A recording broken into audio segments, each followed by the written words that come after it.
The honourable member for Cypress Medicine Hat, followed by Calgary Glenmore.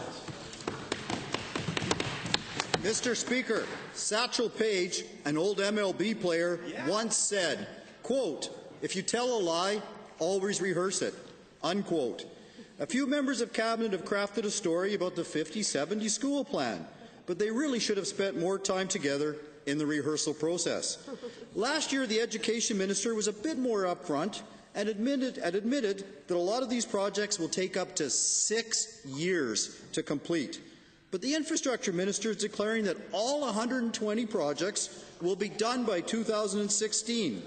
With no shovels in the ground, Mr. Speaker, which of these timelines... The Honourable Minister of Infrastructure. Thank you, Mr. Speaker. I'll repeat what I've said in this House before, which is, and perhaps the honourable member will listen. Mr. Speaker, we do have every intention of getting those schools open for the 2016 school year. I will remind the honourable member that the shovel in the ground isn't the first step, Mr. Speaker. There's planning, there's cooperation with the school boards across the province, with the Ministry of Education, and then with Infrastructure, Mr. Speaker. We are working with the construction industry. We'll get those schools built.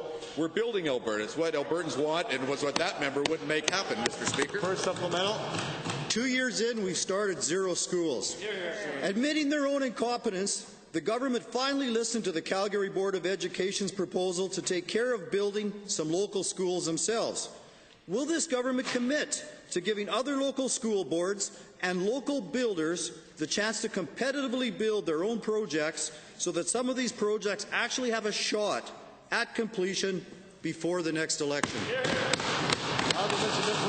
Well, Mr. Speaker, I find it interesting that the member in the first question says we're not started, and the second question acknowledges we're well along the way working with school boards in the construction industry. I think he better check his own notes. Of course, he doesn't write it himself. Somebody upstairs tells him what to say, Mr. Speaker. But on this side, we do the work. I can tell the honourable member and all members, all Albertans, that we're working closely with the construction industry, with the school boards. Our intention is to get those schools open for Albertans in 2016. It's still our intention. Building Alberta isn't something that's a joke, Mr. Speaker. It's something we take seriously. We're doing it. That honourable member would never get it done, Mr. Speaker. It's a big promise, a lot of sensitivity over there. With a massive sole source contract for 19 P3 schools, the Infrastructure Minister then admitting no plan for 100 of the 120 school projects, the Education Minister flip-flopping between projected completion times of 3 and 6 years. Tell me, will the Premier also stand behind his colleague's promise that these schools will all be done before the next election? Mr. Speaker, Albertans want schools for their children, and they want modern schools for their children.